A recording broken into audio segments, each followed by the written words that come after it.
everybody. It is Saturday, September 27th, and you know what that means. It is time for the High Risk Wrestling Podcast. I am your host, just admiring the view. Yes, it is me, Jeremy Pierce. Welcome one and all. You know, you can check out the socials.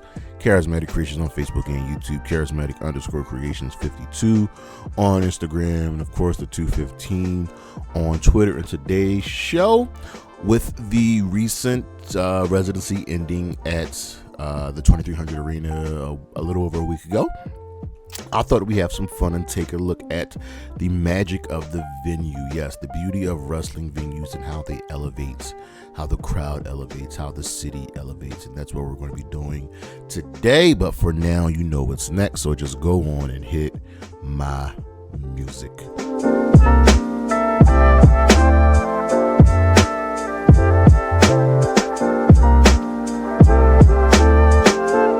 Since we're talking about the stadiums, you know we got to do a quick look at the cities, and these are the best wrestling cities around the world.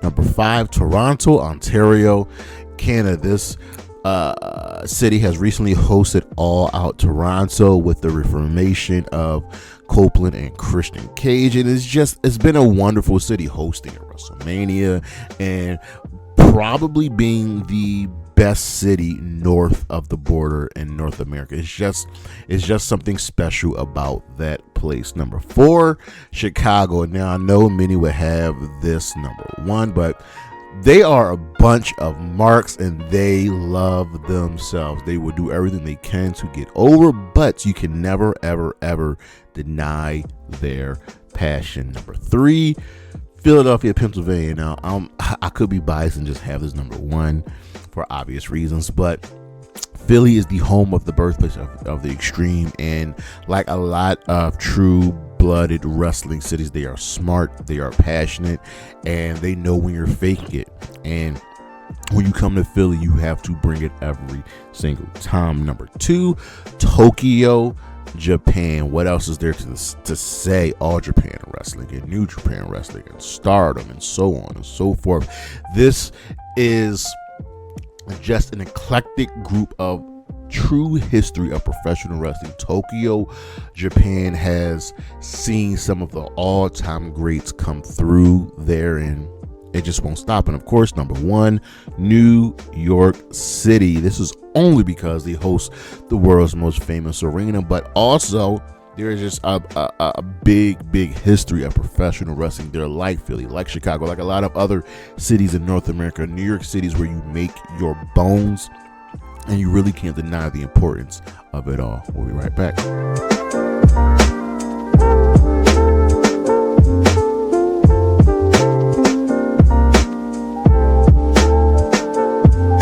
The spotlight is back. It's bright and it's shining on none other than Full Sail University. And why is Full Sail University here?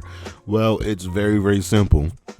They were the home. They were the main base for quote unquote the best independent promotion ever. Okay, that's me being hyperbolic.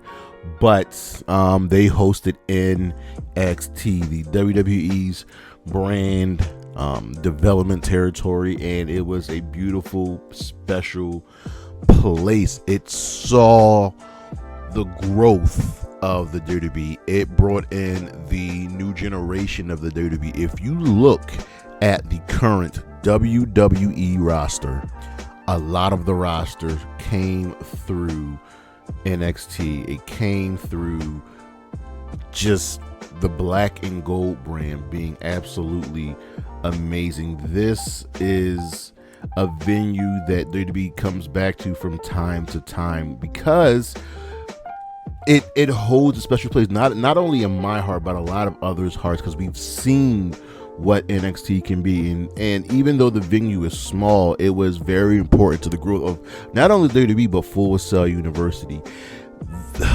NXT was something special, and it's gotten better since. Yes, there was a downturn, but we will never, ever forget Full Sail University. We'll be right back.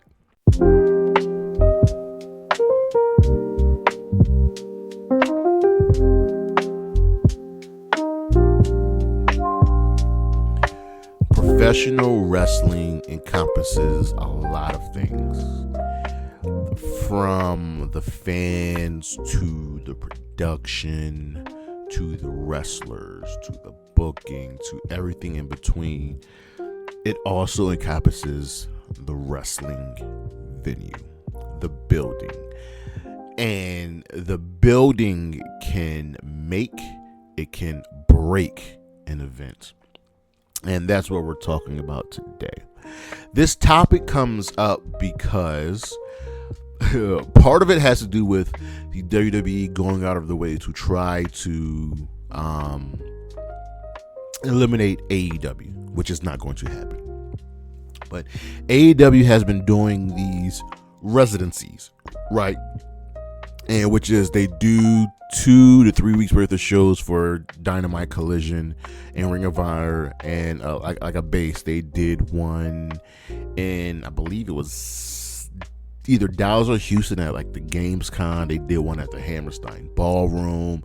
I think they did one in Chicago, and they just ended up doing one at the 2300 Arena in Philadelphia. And that has been good for them. It saves money on production, it saves money on travel, but it also gives you a more intimate setting. Like at the 2300 shows, I went to the last two. It's the 2300 Arena. It's an intimate setting. And what makes them special are their unique looks, from the big ones to the small ones, the seating, the lighting, the staging. It's all very, very special. And of course we have, the bigger arenas. Remember, ladies and gentlemen, there's a difference between an arena and a stadium. Stadiums are where football and soccer are played. Arenas are where basketball and hockey are played. They're much smaller. But you have the big arenas that have hosted, these giant events like All Out, most recently, and WrestleMania, which is now, WWE has really kind of cornered the market on putting wrestling in giant arenas, big stadiums. And that's about the spectacle. That's about the grandeur. That's about, the larger than life way that you look at professional wrestling. But then we have the smaller ones, especially like the armories. We'll get into that. But you have obviously the arenas, and then you have the ones that are even smaller than that. So what we're going to talk about today is just the wrestling cities, the arenas, and everything that just makes it, so special. And the big grouping of people that really, really, really benefit from this are independent wrestling. So if you just go online and look up kind of the craziest places where matches have been held, there have been wrestling held in malls. Even WCW held an event in a Nitro in a mall. They held Nitro in the Mall of America. Like, that's crazy to think about, right?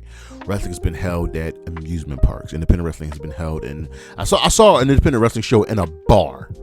Like, the ring was next just to the wall. Libraries, and obviously the most obvious ones are gymnasiums. And independent wrestling lives off of this intimate setting because you can be closer to the fans, and none more so than, in my opinion, the greatest independent promotion of all time, Ring of Honor. Ring of Honor has seen legends come through their doors, and they made their bones about being, intimate, being about wrestling.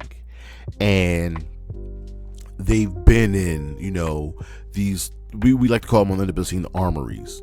They're tight, they're small, there's not much in the way of stage, right? If you ever see an independent wrestling show in a small arena, there's no stage, there's no ramp, there's maybe a door with a little bit of lighting and a small aisle, and and the fans make up the bulk of it. They elevate the atmosphere, and they know what they're getting into. It is their job to elevate the wrestlers, especially when there's been great booking leading up to the match, but it's also the wrestlers' job to get the fans involved. I'll never forget, I was young, really, really young. I was 6, 7, 8 years old, and my pastor took me, my brother, and his 2 sons to a wrestling show, and it was at the then ECW arena. And I'll never forget, we were sitting in the front row, and I believe it was Too Cold Scorpio. He took my pastor's older son water bottle, like he drank it and then hit, I don't even remember who he was wrestling, but he hit the wrestler with it, and that was just like crazy to me, right? If you go and watch the TV show Heels, it ran for 2 seasons. That's about this independent wrestling promotion run by this brother, passed down from his dad. And again, the fans are what, elevated in that arena. It's something special for that town. It's kind of like Friday Night Lights in football and high school football. Everybody knows that field. So independent wrestling, I believe, more so than anything, benefits the most from the arenas. And then we have the wrestling cities. You were listening earlier in the list about the best wrestling cities, and it was so hard to narrow it down to 5. But wrestling cities make or break you. They're special, right? So we have New York City with Madison Square Garden. We're going to talk about the arenas later, but we're just going to talk about the cities. And they have hosted many events, because it's New York City. It's the world's most famous city, where the lights are the brightest. We have Chicago with the Marks, who truly love who you are and what you represent. We have Philadelphia, the most extreme, the most diehard of fans, who will give it as much as you can take it. Then we have, north of the border with Montreal and Toronto, these great Canadian cities that live and eat and sleep and breathe professional wrestling. We have Detroit and London. London is slowly working its way up to a fantastic wrestling city, especially with the hosting of events at Wembley Stadium. LA has seen just many events. And we have these places that, in these cities, that are smart, that know wrestling, right? That honor it. Yes, wrestling is global, and I think everybody should get to see professional wrestling. There's wrestling going on in Africa, man. There's wrestling going on in India and in Tokyo and in Russia, and it's a great sport. And when the city truly embraces it, everything becomes that much better. But then we get to the big part of professional wrestling. The venue. The venue makes or breaks the events. And the venue is what ultimately is the placeholder. It's where history resides, where history will be made. And we start off with the Greensboro Coliseum. The Greensboro Coliseum, for the longest of times, was the place to be. Whether it was to go see Mid-Atlantic Wrestling, Jim Crockett Promotions, or one of the biggest promotions to ever come out of that area, out of that venue, WCW. There may not have been a more passionate fan base, and thousands packed the arena every month to see Dusty Rhodes, to see Magnum TA, to see a lot of these NWA legends, and they were rewarded for their passion. The NWA, the National Wrestling Alliance, launched their premier event, Starrcade, in 1983 at the Greensboro Coliseum. The first 4 Starrcades took place at the Greensboro Coliseum, and what does Starrcade become? Starrcade became WCW's WrestleMania. Most recently, the last big major event to be hosted at the Greensboro Coliseum was Sting's last match. He and Darby Allin defended the AEW World Tag Team Championship against the Young Bucks in Sting's retirement match, and it was a thing of beauty, ladies and gentlemen. Then we have the Nassau Coliseum, and most recently, AEW goes there a lot because a lot of their wrestlers are from that area. The Nassau Coliseum in Uniondale, New York is a place that was not going to be bullied. They were not going to, be in the shadow of Madison Square Garden. The Nassau Coliseum hosted boxing matches, especially the one between Mr. T and Roddy Piper. The Nassau Coliseum was utilized a lot for the WWE. It is utilized now for AEW. It can play up the events, and it can be big. And yes, a lot of people who are just here see it in the shadow of Madison Square Garden, but you put some respect on their name. Then of course we have Wembley Stadium. Ladies and gentlemen, Wembley Stadium in London, England is a thing to behold. It is a joy to go and watch wrestling there. The WWE hosted one of the greatest SummerSlams ever there in 1992. And that's Wembley was gone, and then we have the new one that's put up by WWE. Has held big events there. WrestleMania 3 was there, and most recently, for 2 of the last, I believe, 3 years, AEW All In was held at Wembley Stadium, and it's become like the de facto home for Wembley Stadium. It wasn't held there this year because of Coldplay, but they'll be back next year, and I think you can keep rotating that. I'll come there every other year, and Wembley Stadium has just really become this really, really important place for professional wrestling, and it works. Then we have what we call the Cathedral of Lucha Libre, Arena Mexico. When you go down to Mexico and you want to watch professional wrestling, yes, you got AAA.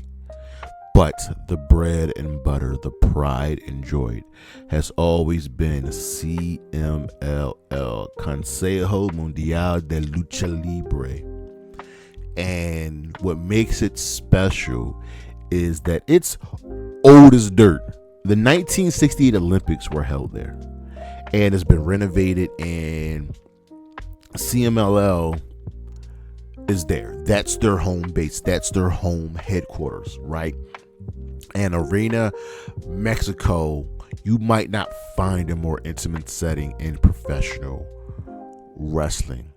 And it helps that CMLL owns the arena. It helps that the fans there, the wonderful, wonderful fans, respect it and see it as holy ground. Arena Mexico is a thing of beauty. It is the place where Lucha Libre lives. It's where wrestling breathes. And it when you go there, you you feel something. You feel different. And in Chicago, we have the All-State Arena. Yes, I make fun of the wrestling fans in Chicago, but they are great fans. They love their wrestling, and of course they love their guy, CM Punk. And CM Punk has helped elevate that arena. And anytime you go to Chicago, anytime you step foot in All-State, you know you are in for a trip. You're in for a very wild ride. It used to be known as the Rosemont Horizon, and is listed by many wrestlers as one of their favorite arenas. I mean, Jericho's debut was there. CM Punk's winning the WWE Championship and Money in the Bank was there. Takeover Chicago was there. Like, it's such a great place and a great city to have professional wrestling. So go there and check it out. And then when you're up north, you're going to head on down south, and you're going to go right to the Superdome in New Orleans, Louisiana. The Superdome has hosted 2 WrestleManias, and it gets no bigger than that of professional wrestling. And they pack that place, not just for college football, but for professional wrestling. It has seen the Junkyard Dog. It has seen Michael P.S. Hayes. It has seen Bill Watts, Mid-South Wrestling. It has seen Andre the Giant and Hulk Hogan. It has seen just legends go through that place, hosting WrestleMania 30 and 34, shattering attendance records, which I believe have now been broken since then. It always feels right and feels natural for the Showcase of the Immortals to be there. Now, they were supposed to host WrestleMania recently, but the WWE decided to go back to Vegas and then go over to Saudi Arabia. So, screw them. Then we have Korakuen Hall. Whew. The number of famous wrestling venues in Japan kind of just seems infinite. In Tokyo, it just seems crazy. From Budokan Hall, which you can make an argument for might be the best, to the Defer Arasuki, to the old and new Sumo Hall, to the one we're going to talk about after this. But Korakuen Hall is much smaller than most of its rivals in the city, and it only holds 1,800 fans. And why is it so special? Because Japan's biggest promotions have run events there. They say that every single wrestling promotion in Japan ever has ran at least one show there. It is a living embodiment of professional wrestling in Japan, and the 1,800 fans make it intimate. It makes it a setting where you honor the fans, and you give your all. It is special. It is deified. And that's what you want from an arena. And then we go from the small, intimate one to the biggest one of them all in Japan, the Tokyo Dome. The Tokyo Dome is the God arena of professional wrestling. I know there are going to be others who will have more above it, but the Tokyo Dome is it. It's much to the point, it's a joke that when Dave Meltzer gives out his wrestling ratings, like, you'll say that, hey, this match was a 4, 5. It was a 5, but it'll be a 20 in the Tokyo Dome. The Tokyo Dome is following the predecessor of Korakuen Stadium. And professional wrestling in the Tokyo Dome is just legendary there, right? From being the home for New Japan Pro Wrestling to now, most recently, and I don't believe they actually have ever hosted a WrestleMania, but hosting Wrestle Kingdom, which is their version of WrestleMania, right? And All Japan has held shows there. Even the WWF has held shows in the Tokyo Dome. Everybody's been in the Tokyo Dome. It is legendary. It is. I said it about Korakuen Hall. It is deified, and with New Japan hosting their Wrestle Kingdoms there, it gets so much bigger than that because you have the G1 climax, which leads into, it leads into Wrestle Kingdom. And now with the partnership of AEW, New Japan, Stardom, CMLL, Ring of Honor, it can be elevated even more. They hold now Wrestle Dynasty. Earlier this year, they held Wrestle Dynasty, which was the first, and it was a joint show between AEW, New Japan, CMLL, Ring of Honor, and Stardom, and it was a thing of beauty because when you bring in these 5 promotions, legendary promotions, and that's I've been hyperbolic with AEW, even though they're new, but New Japan, CMLL, Ring of Honor, and Stardom are legendary promotions, and now AEW is starting to become, be built onto that level. You're going to do it in the Tokyo Dome. Then we have the Hammerstein Ballroom. Now, this is not an arena. It is literally a ballroom. The Hammerstein Ballroom is a ballroom located in the Manhattan Center, which hosted the very first Monday Night Raw. It is located in Midtown Manhattan. So yes, they have held wrestling events there. But the Hammerstein Ballroom is legendary. It's hosted so many things just outside of professional wrestling. The Grateful Dead, and Patti LaBelle, Luther Vandross, Incubus, and NASCAR has held their end of season awards there. And the Hammerstein Ballroom became legendary because of ECW. And ECW held some of their biggest events there. They had the Massacre on 34th Street, Guilty as Charged.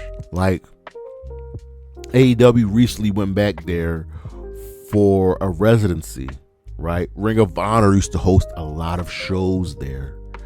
And AEW has been there. TNA has been there. The WWE has been there.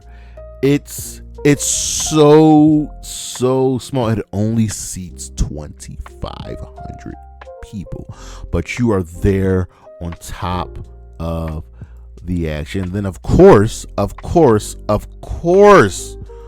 we have the birthplace of Extreme, the 2300 Arena, formerly known as and unofficially known as the ECW Arena. It went by various names, but it is by many recognized as the birthplace of American hardcore wrestling. Listen, you've heard it all. You know the stories.